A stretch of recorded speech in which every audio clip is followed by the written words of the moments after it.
Hello, everybody. Happy Thursday evening.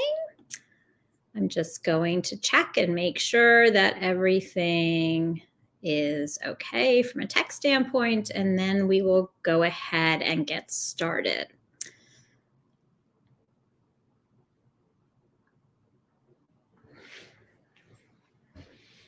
Just going to give everything a couple of minutes, and then we will begin.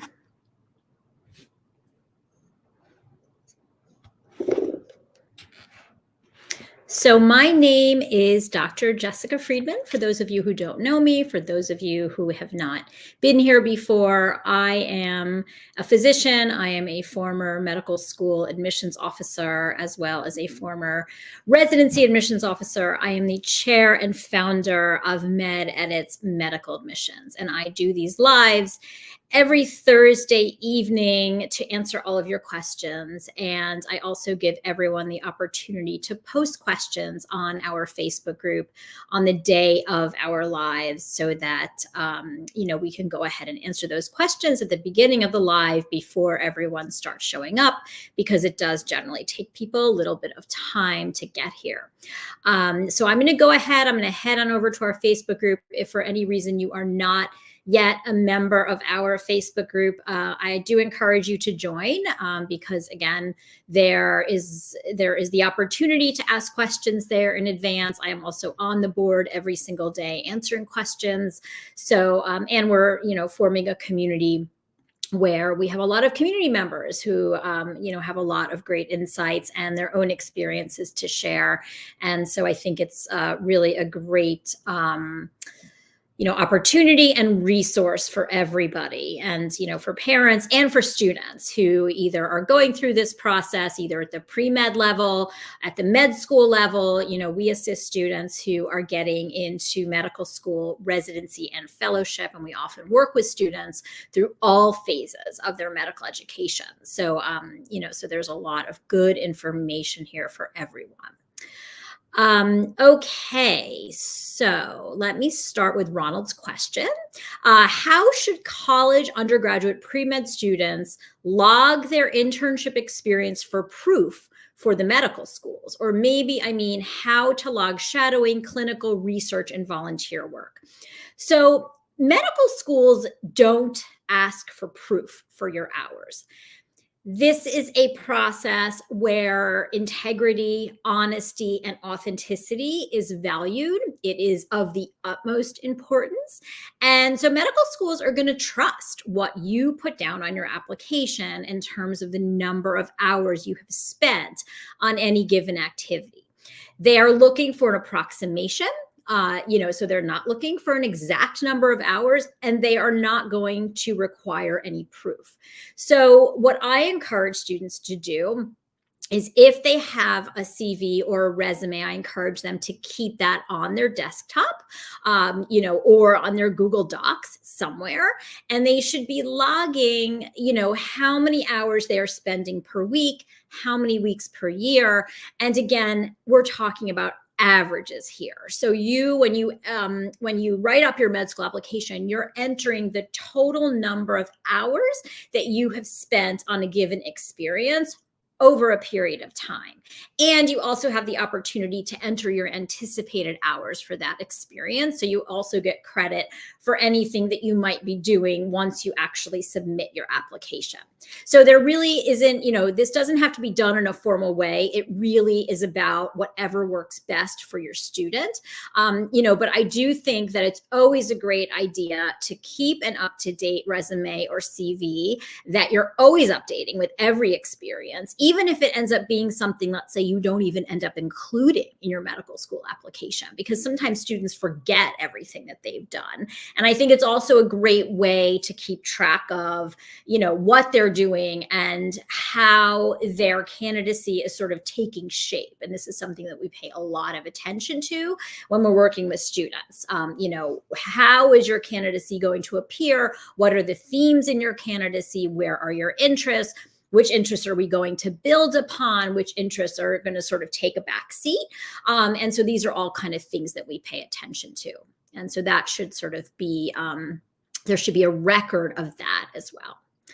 Okay, so Shirley says, I have a similar question to all other experiences such as clinical hours, volunteer, and research. So again, Shirley, you want to be approximating these hours. You want to be keeping a very general record of how many hours per week, how many weeks per year. And then when you're entering the experiences on the actual application, you're approximating the number of hours.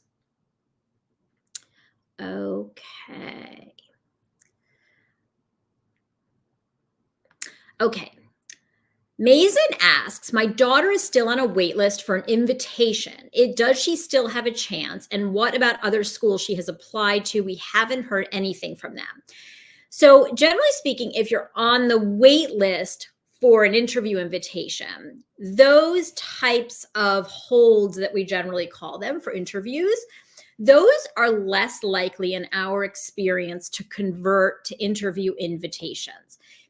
If you have updates for the school, something significant that you have done, something significant you've accomplished, if you're, currently in college or if you're in school and you have updates regarding your grades or your coursework, you should be sending that to your medical schools if the medical schools allow updates. Now that we're getting into the holidays, most people take off during the holidays. So we don't see a lot of activity during the holidays. But certainly once the new year approaches, we definitely see additional interview invitations that are extended January, February, even into March. And so all hope is not lost. Now, that said, our general recommendation is if you don't yet have any interviews by January, or if you don't yet have any acceptances, that's when we want to start really looking at your application, looking at your candidacy, and trying to figure out, is there likely to be a reapplication? Or if there's a possibility there's going to be a reapplication, what do you need to do to improve your candidacy? What sort of wasn't ideal in the initial application that we can potentially improve upon to help, guarantee your success on a reapplication? Do you need to take a gap year? Are you, do you just sort of have to present yourself in a different way? And, and can you resubmit an application in that spring and get different results? I mean, we worked with a student about a year ago, extremely smart student, very, very high achieving, had amazing, amazing experiences. And we took a look at her application and we just said, you didn't present yourself in the best way. That is really all you have to do, and you're going to get very different results. So this student did not in any way change their experiences, didn't take on anything else new, continued doing what they were doing. And we just completely shifted the way the student presented who they were and changed how they presented their story. They got into a top 10 medical school and they got multiple acceptances. So sometimes it isn't, it isn't so much about, let's say, getting better grades or getting a better MCAT. Sometimes it's just about how did you present yourself to the admissions committee? And if, sometimes if we improve upon that, we can get much better results the second time around. Okay, Srini asks, which med schools do you recommend? A school with pass-fail grading for all 4 years, a school with grading honors pass-fail high pass for all 4 years, etc. How does pass-fail impact residency admissions? Do med schools use an internal ranking system? These are all fantastic questions. So you are going to be evaluated within the context of your own medical school class. Certainly, how you do whatever that grading system is within your own medical school is going to be really important. In terms of residency matching, it's what's going to matter most. Not only are your preclinical years and your performance in those classes, but your performance on your rotations, especially on your rotations that are in that specialty that you're applying for, and your letters of recommendation. For more competitive specialties, you definitely are going to need research in the specialty. You potentially will need extensive involvement in the specialty. So it isn't necessarily that one type of grading system is better or worse. They're all wonderful because you're only going to be looked at within the context of your own school. Now, residency, medical schools do have what used to be called dean's letters. They're now called medical school performance evaluations. And at the bottom of that letter, there usually is like a keyword that kind of ranks you and your with regards to your place in the class. It's a, not an official ranking, but there sort of is a key that will indicate what that means. And those are kind of buzzwords. Usually, often students will know what that word is going to be in terms of where they are ranked in the class.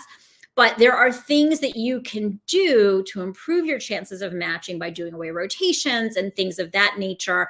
And so that isn't always a deal breaker if you sort of aren't at the top of your medical school class. Okay.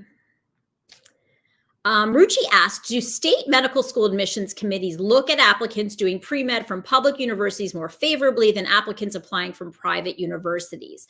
It doesn't matter where you do your undergraduate college. It matters how you do at whatever college you attend. Going to any given school does not offer you an advantage. It's what you take advantage of at that undergraduate institution, whatever that undergraduate institution may be. So state school, private school, neither is better. I hope that sort of sums that up.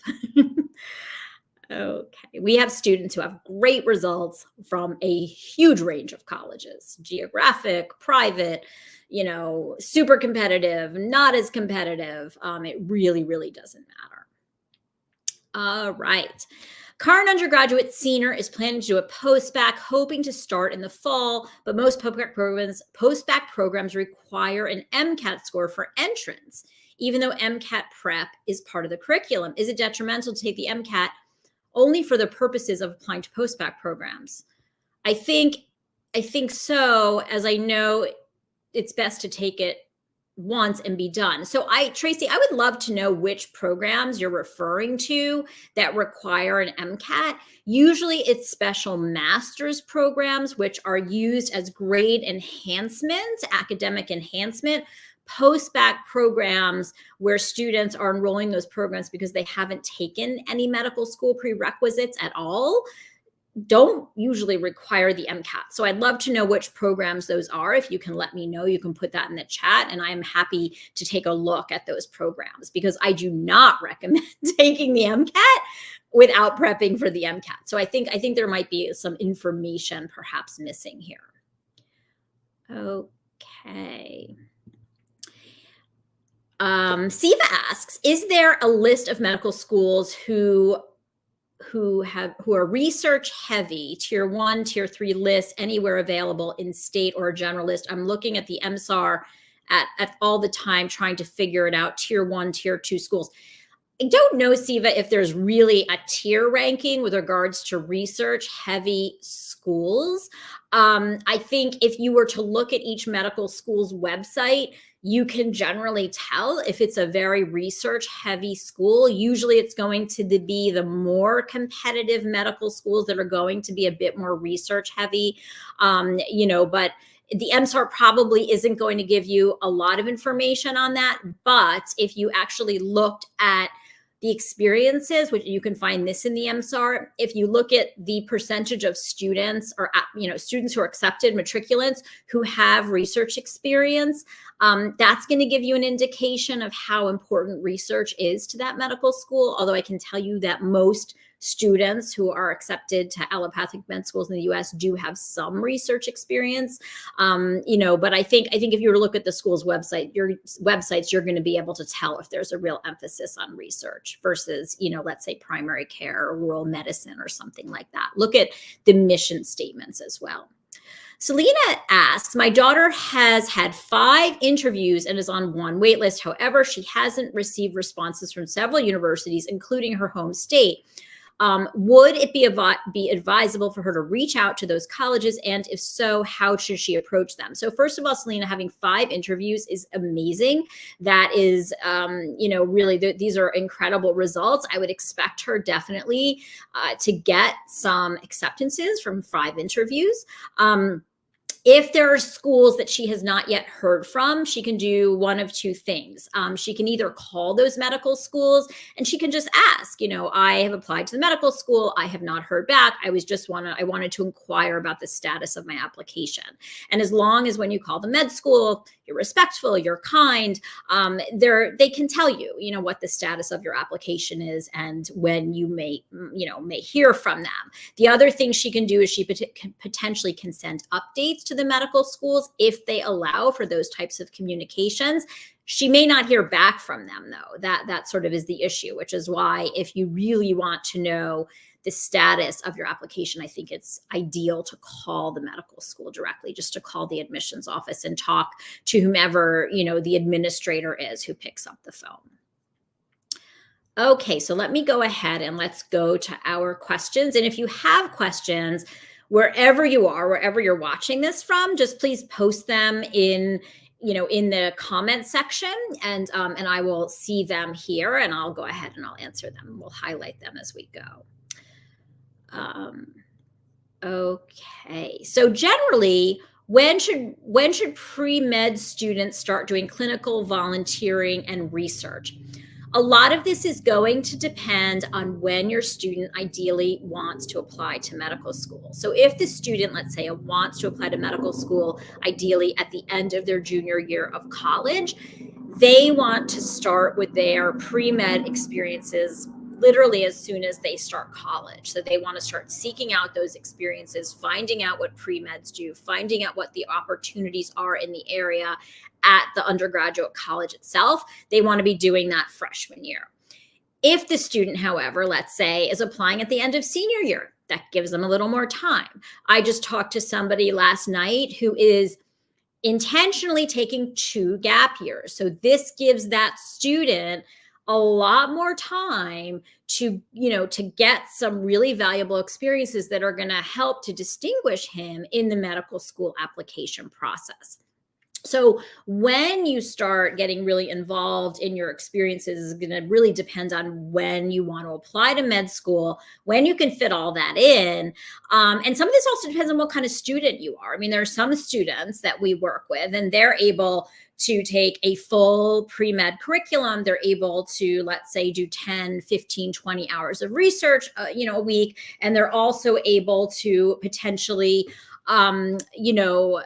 scribe or, work in, work clinically in some capacity. So, it also depends on the individual student and what they're capable of. And I don't like the word capable, but sort of how much they want to take on and what they want their college experience to be. So I would, you sort of have to march that out a little bit. What is the best way to prepare for Casper? This is a great question. Last year, we actually launched and piloted our own Casper prep program, and our students did phenomenally well. Before last year, we were recommending only looking at the actual Casper prep materials because we feel that those are the best materials. When I scoured the internet for prep materials, what I found is that most of the materials online did not really mimic and represent the test very well. I thought most of the materials online, basically all the materials online, were poor. And this is actually part of the reason why we created our own Casper materials, and our students had phenomenal results. So I think that if you are not working with us, what I would recommend is that you do just use the materials that the Casper company puts out there, because that's going to be your best representation of what the test is. And it's also going to give you a better idea of how much time you have to really respond to these questions. I mean, you have so little time and so little space to respond to the Casper scenarios that you have to kind of understand, okay, I'm only, let's say for the written responses where you're typing, you're only going to be able to write maybe 2 to 3 sentences for each of the 3 questions in Casper.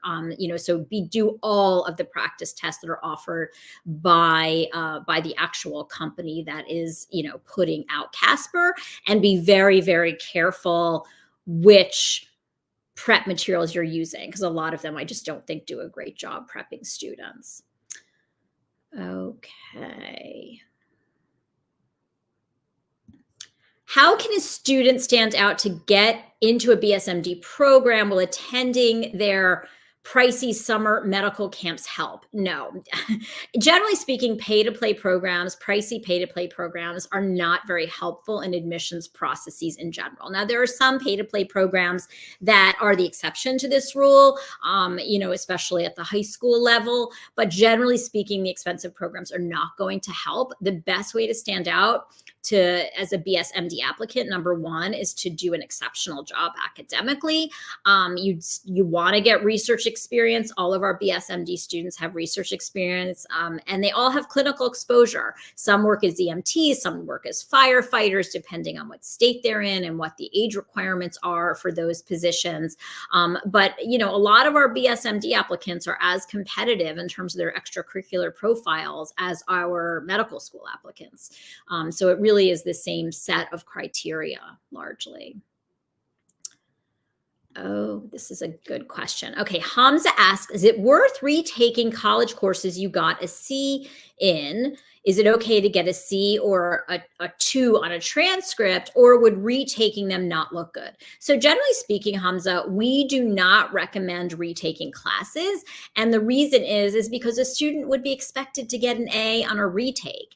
Unless the college has some kind of policy where if you retake the class, the previous grade gets erased from your transcript. I would not recommend retaking a class. Instead, I'd recommend taking a higher level class in that discipline to show that that this was an outlier grade for the student, especially for some prerequisite classes that are notoriously very, very difficult.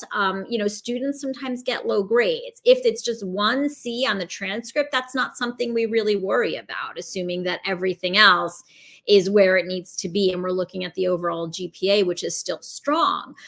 So we need to look at all of this in its entirety and holistically to kind of, determine what other classes the student should be taking.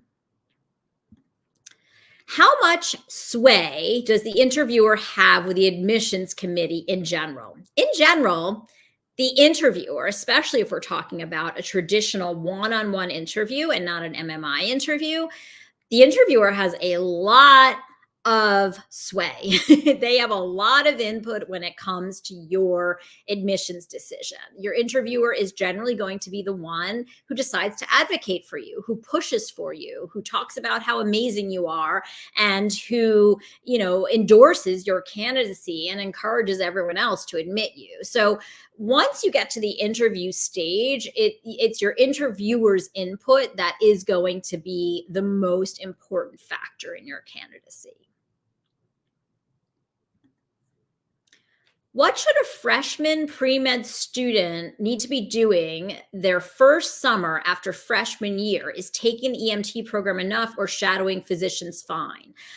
Getting clinical experience and getting that EMT certification so that they can continue to work as an EMT throughout undergrad is a great idea. And then in addition to that, if they want to shadow, I think that also is a wonderful idea as well. So freshman year summer sometimes is like the summer where you have the least amount of pressure because you're not worried about MCAT preparation at that point. And so I think that's a wonderful summer to, to commit to EMT training and to then potentially, hopefully, continuing that, on a very part-time basis once they go back to college as a sophomore. It's a great idea.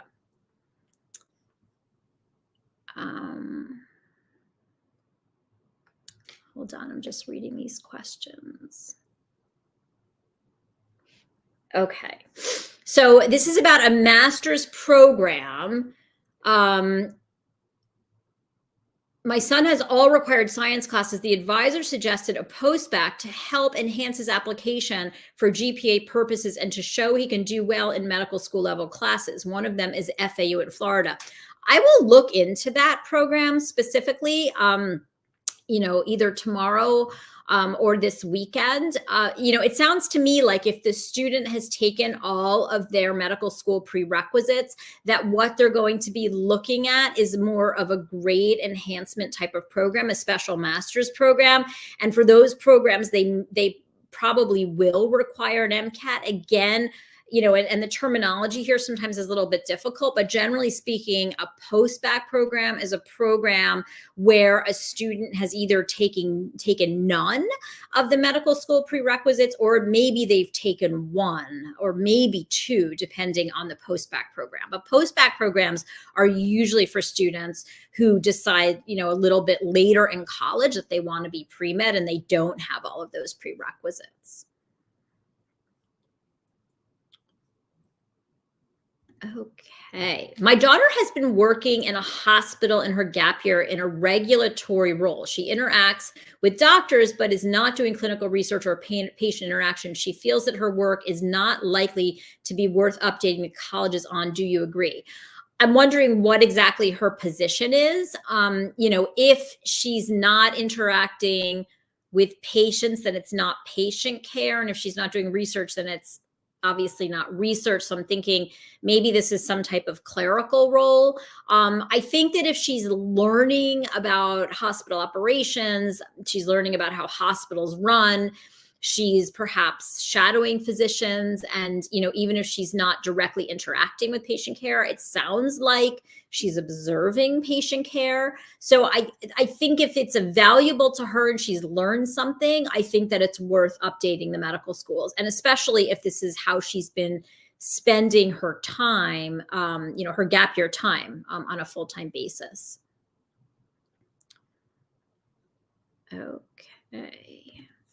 Are BSMD programs as good as traditional pre-med to medical school routes? My daughter received notice that she's being considered for one in Texas. Absolutely. I mean, if BSMD programs are definitely as as strong as the medical schools they're associated with. So if she's being considered for a BSMD program in Texas, you need to look at the medical school, look at their match list, look and see how their graduates do. And that's going to put her in a position to go to that medical school. And hopefully it's a program where it's guaranteed that she gets admission to that medical school. When you're deciding to go to the BSMD route, it really is a very personal decision if that's something you want to do, because it's a lot of pressure.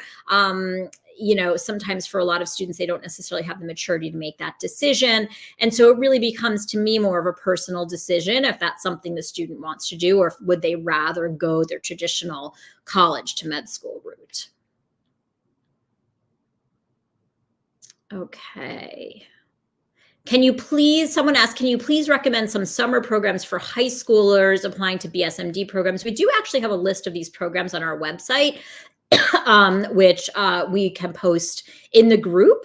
Assuming you're in the Facebook group, we can post those in the group, that link. But if you just do a search for Med Edits high school summer STEM programs, you should find it. Okay. It doesn't seem like there are more medical school interviews coming. Are most med schools done at this point? No, most med schools are not done at this point. There are still more interviews coming. They're trickling, but they're still coming.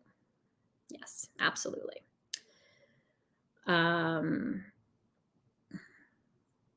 Okay. I think you mean my daughter can take a CMA, certified medical assistant, or an EMT in junior, senior year through local community college program with the high school. Do you recommend she takes both in junior and senior year? I would say do one or do the other. Both are not necessary. I mean, they're both going to lead to positions where she is taking care of patients, where she's learning about medical practice. I would do the one that interests her most. Is she interested in pre-hospital care? Is she interested in emergency care? Or is she interested potentially in something that is more office-based, more inpatient, or more outpatient, one or the other? Oh, right. Is a recommendation from a research Research, I assume research professor or research investigator, shadowing doctor, and EMS supervisor. Is this the right combination? Generally speaking, an EMS supervisor or a shadowing letter, those are going to be more character references. Those we do not sort of consider our core letters. They can certainly help to round out a letter of recommendation profile for medical school, but we don't consider those core letters. A research principal investigator, however, is a great letter to have, and we consider that to be a core letter. Absolutely, that would be a great one. But the other two, fine to have, but those should sort of, be additional letters of recommendation that the student has in their profile.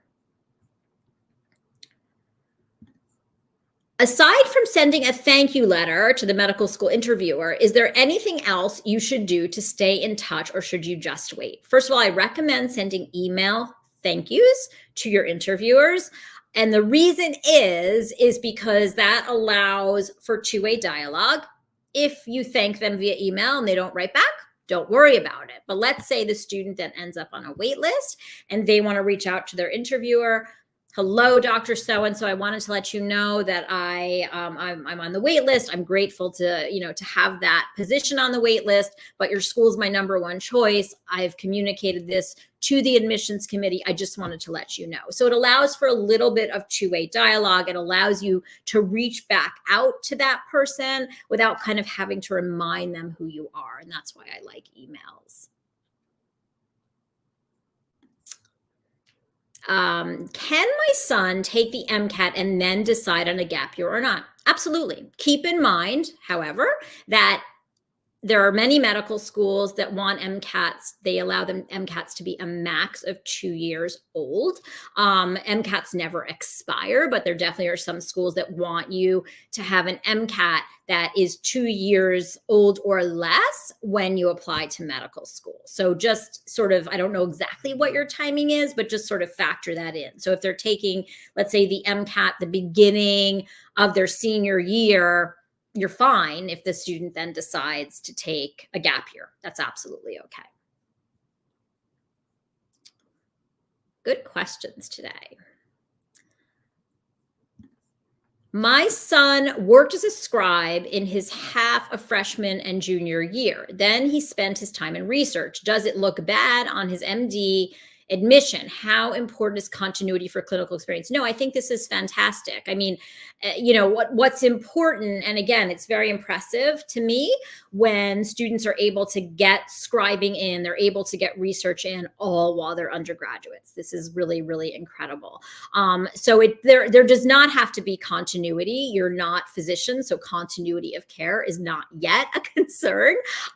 So it is more sort of the number of hours the student has kind of collected and has accumulated by the time they apply. And you want to have both clinical experience and research. So being able to get both of those before you actually apply to medical school is, to me, a very impressive accomplishment.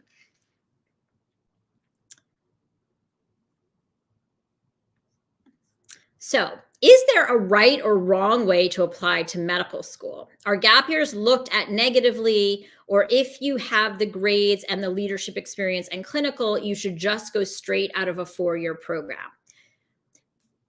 There are definitely right and wrong ways to apply to medical school. We would need several hours to go over all of that. Gap years can absolutely enhance an application. Not every student wants a gap year. Not every student needs a gap year. So there's not a definitive right or wrong answer here. It never looks bad to take a gap year. And there are many students who really need to take gap years in order to make themselves competitive enough for the medical school application process. But there are many, many students who have everything they need and who are very, very competitive, both on the academic front as well as on the extracurricular and scholarly front at the end of junior year, to be able to submit an application at the end of junior year, apply during the senior year, and then go directly from medical school, from college into medical school. So it really depends on the individual. There's no definitive right or wrong, and there's no one way to be a strong applicant. Prior to an admissions decision, which won't be for months, should you reach out to the interviewer at all? I would say generally no. You want to thank the interviewer, but while you're waiting for a decision, I think it's best not to necessarily reach out to the interviewer.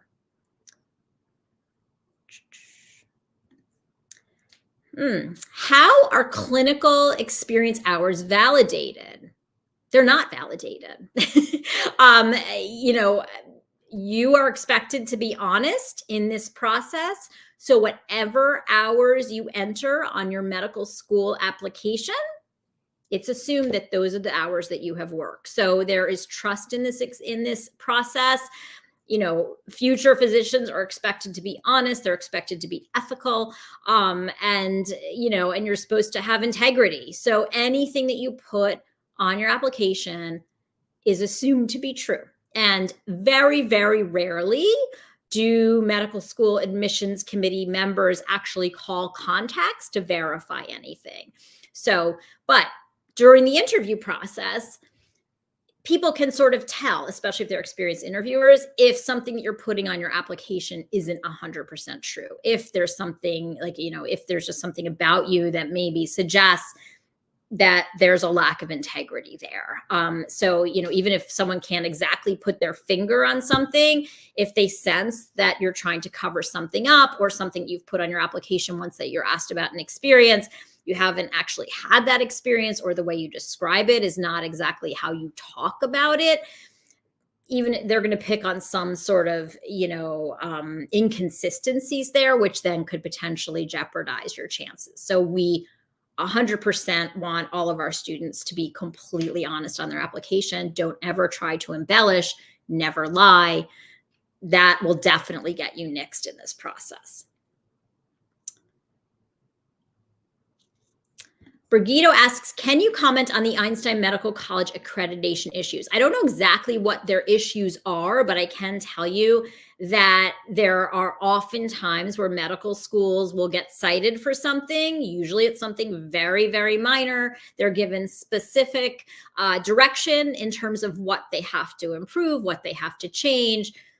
They come back, they reevaluate the medical school, and everything's fine. So Einstein is a medical school that has been around for a long time. It has a fabulous reputation. I'm not worried about it, but I will look into that more. But these are generally things that you don't need to worry about.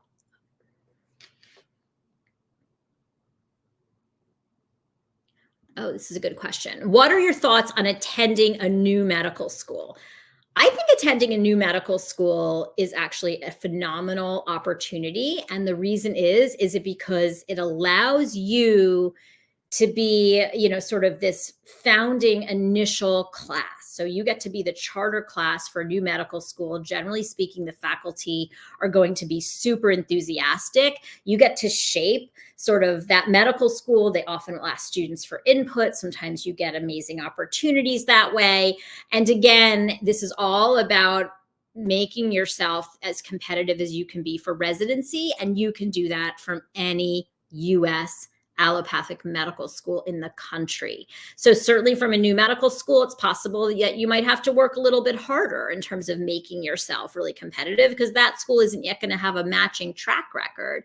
But by doing away rotations and, by doing some various things as a medical student, you can certainly make yourself competitive for residency.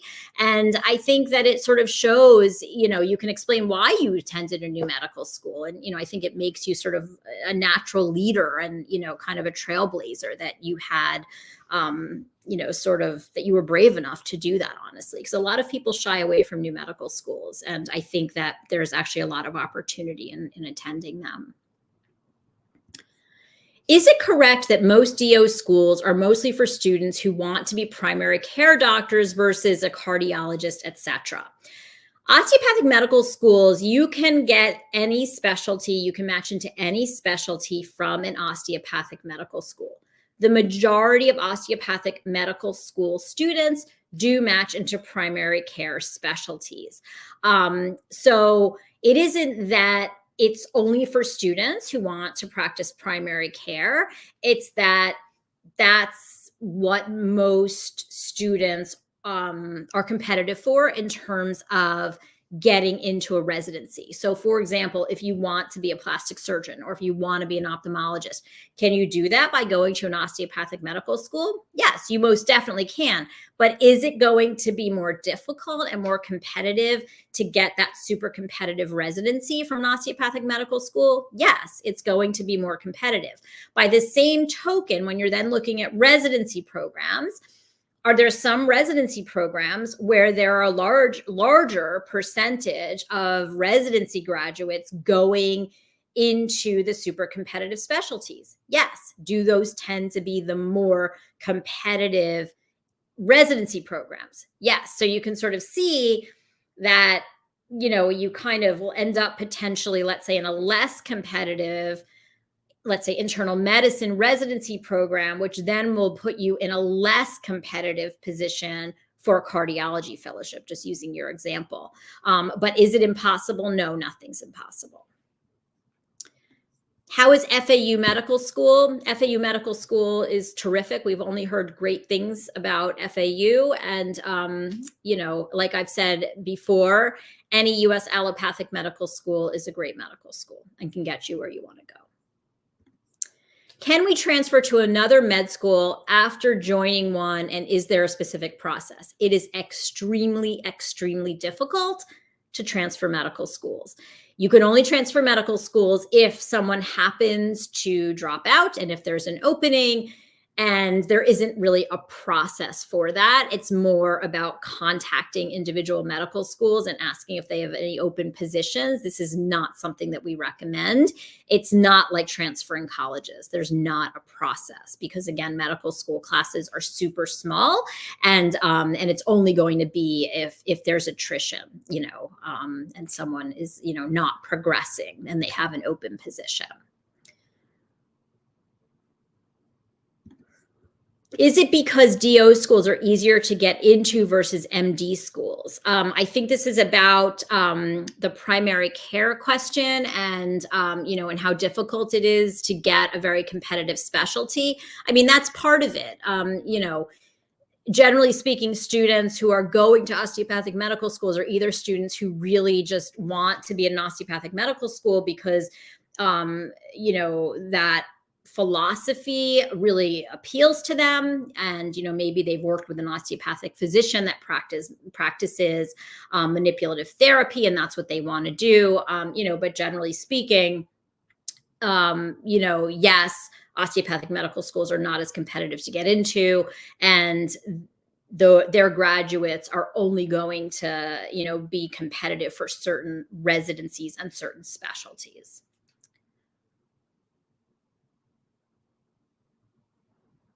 Someone asked me, speaking of new medical schools, do you know anything about the new school in Melbourne, Florida? I think I recently looked this up. I don't know anything specific. I don't remember the town it was in, so I need to look it up again because I don't know my Florida towns that well. So no, I don't. I may, but I may not know what town that school was. So I will look that up and I will know that for the next time if you want to ask me. Anyway, I thank you all so much for being here tonight. I will not be here next week, so I apologize for that, but I will be here the week between Christmas and New Year. So I hope to see all of you then. And in the meantime, I wish you all happy holidays. And if you are applying to medical school this year, I encourage you to download our new medical school application toolkit, which we just uploaded. You can get that on our website. You can also find it on our Facebook group. And so I encourage you to download that if you're applying to med school in the coming cycle. So again, happy holidays to everybody. Stay safe. And I hope to see you back here in 2 weeks. And in the meantime, please join the Facebook group. I'm happy to answer any questions on the Facebook group. If you have any lingering questions here, you can post them there and I will be happy to answer them there. So have a terrific night and thank you so much. Bye-bye.